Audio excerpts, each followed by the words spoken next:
So today I've got a bit of an announcement I would like to make. So I've had a Patreon page for a long time, but hasn't really had any activity in ages. So I went ahead and just updated it with complete up-to-date information. And I've also added a few reward tiers. So one thing of note is going to be an early access tier, which will provide very early alpha builds of mods, which at this point will just be Silence Gems 3. So the idea behind that is this is not something I'm comfortable releasing to the public just yet. It's the features may change considerably, things may break. Things may currently be broken, especially with tools created in Silence Gems 2. I haven't even tested those yet. So it's not something that I want everyone to be trying out yet, just the people who have an idea of what they're doing and know how to read a disclaimer. So I will have a link down below. There's 3 tiers. The first one doesn't really do anything at the moment. The second one is early access. And the third one is the Gems Patron tier, which will in the future unlock some additional cosmetic features in Gems. Now, from my understanding of the Minecraft EULA end user license agreement, you cannot require anyone to pay for something that would give them any sort of advantage, so it would just be cosmetic stuff. Currently what I'm thinking is the made by for tool names, like these just say cheater, but say if I were to make a tool, let me go ahead and grab something here. So normally it would just be, I think for most players it's just gray, just like the made by. Some supercharged ruby, I guess. Just make that. For my name, it's... I have to craft it first. Okay, well, I'm not setting my name properly, but normally my name is red, and there's 2 other people who have custom name colors. So my ideal is I could give custom name colors to other users, and I'm thinking that'd probably make it. And I do apologize if you can hear the dog barking in the background. She's going nuts about something. But I'm kind of thinking that you won't have to stay subscribed for that. I'm not entirely sure. I think it'll just be one time. I'll add your info to the database, and that's it. You'll have those features forever. But that's all just kind of planning at this point. I did go ahead and I paid for web hosting. Got a pretty good deal on it, actually. So I do have a server. It has unlimited bandwidth, so I should be able to easily set up a database and have the mod query that. I don't think there's anything preventing a Minecraft mod from just querying in some arbitrary server. I may be wrong about that, and if I'm wrong, that could be a bit troubling. I may want to look into that sooner rather than later. So if you do decide to sign up for the early access tier, that'll give you access to Patreon-only posts that have a zip file. Just open the zip file, extract the Silent Lib and Silence Gems versions to your mod folder, and you're good to go. If you're using extra parts, you will need to remove it for now. I haven't actually tested the new Silent Lib with other mods, but it should work. Oh no, actually I have. What am I saying? Yeah, it should work with all other mods. So of course, very early alpha. Back up any existing worlds if you're playing on an existing world. Just use typical caution. Basically the same as with any other early build. I guess I could show a little bit of what I've done. You may notice in the hotbar that those tools have a little extra blue bar below them.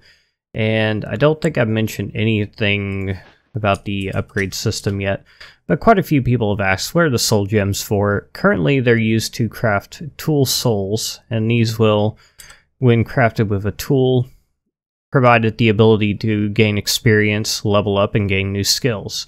And you can craft these with any 4 soul gems. The soul gems you use will determine the elements of the soul. If you want, you can give yourself a random one just by giving yourself the item. I guess I could have used JEI just as well. That one gave me fire and earth. Could do another one. That one's wind and earth. Come on, give me something a little bit different. Venom and monster. So there's 12 elements in all. And different ones will increase or decrease the likelihoods of certain skills. Some skills are locked to specific elements. Currently there's no documentation on it. That will come in a later version. There are skills for increasing stats, and then there are skills that activate in certain situations. Like, if I were to jump off of here with this pickaxe in my hand, it'll activate a slow fall potion effect, which lasts for a few seconds. And that actually can't really tell too much because this pickaxe is such a high level, but it drained a little bit of that blue bar there. That's the AP or action points bar. Most skills, whenever they're activated, will drain some AP. So like I said, this one's level 12. It's kind of crazy. It has a lot of skills on it. Currently I've got it so that you gain a new skill with every level up. Level 5 gives you the super skill, which for pickaxes would be area miner. Same thing with shovels. Axes should get lumberjack at level 5. And another interesting thing about the tool souls is that when you break the tool does break and goes away permanently now, but you get the souls, so you can continue to level that up. And if, say, it gains skills that you thought were unsuitable for its tool class, you could put it into a different tool class. So let's see, there's a couple other interesting skills I've been working on today.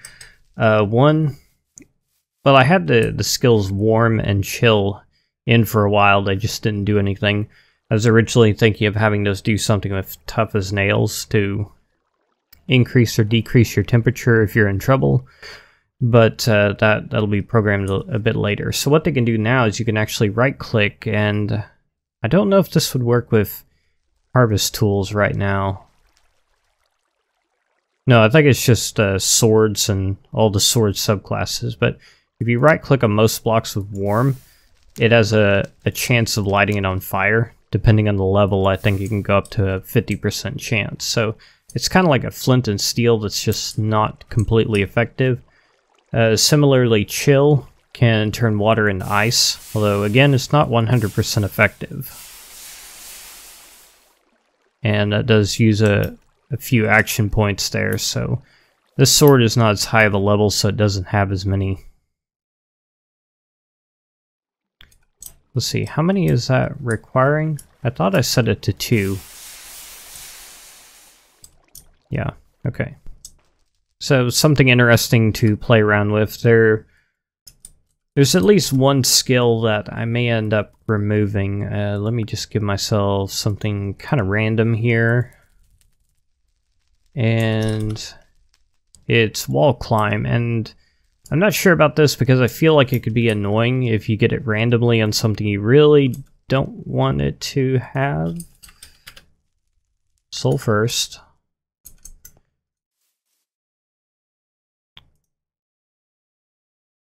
Wait, do I have that? Gave myself 2 somehow. I'm not sure what happened. Okay, soul first, offhand. These skill orbs are not craftable, but you can use them as a creative item to give an item a skill. Now I can just climb walls.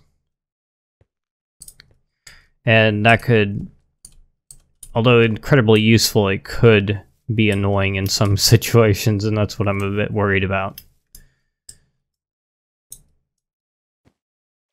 Something else I worked on today is I made it so that shields have a magic protection stat.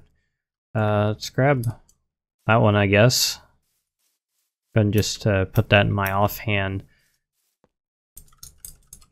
Gotta be in survival mode. So previously they had a blocking power stat, which was actually useless in 1.11 because shields block all damage that they can block since 1.11. So I got rid of that entirely, made the magic protection. So this one's 37%. So like the splash potion of harming 2, I think it is, or instant damage 2 is 12 damage normally. If I block it, did 7.45. So it reduced it by 37%, was it?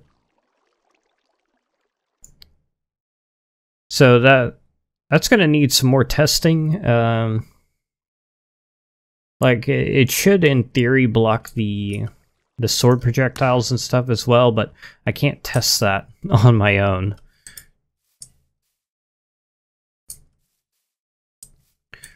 Another thing is we have the Skull Collector skill, which is basically beheading from Tinker's Construct. It increases the chance of getting skulls from mobs.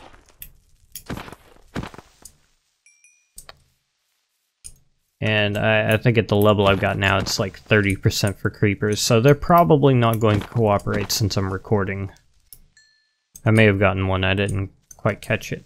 Don't blow up.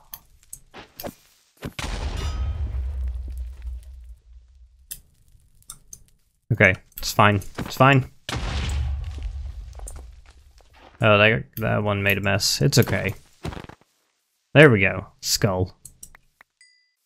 Okay, and I think that's all I've worked on at this point.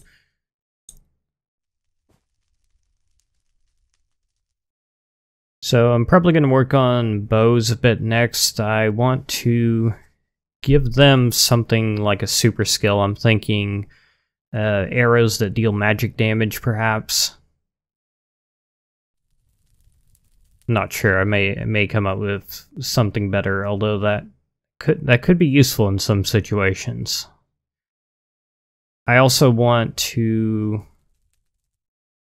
I'm not sure how I want to do it, but I was thinking it'd be really nice if a bow could actually hold a stack of arrows inside of the bow item.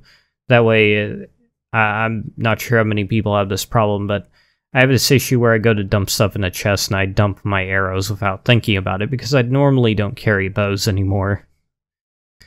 So it'd be nice if the bow could hold the arrows for me. Okay, I better cut this here. It's already too long. So go support the mod on Patreon if you want to. If you don't want to or you can't, don't worry about it. It'll come out as soon as possible. It's going to be, I think, at least 2 more weeks, but it may or may not be that long. It just kind of depends on how things work out in other areas over the next 2 weeks. Things have been pretty crazy this month for me, so I haven't had as much free time to work on this as I would have liked. So thanks again for watching, and I'll see you next time.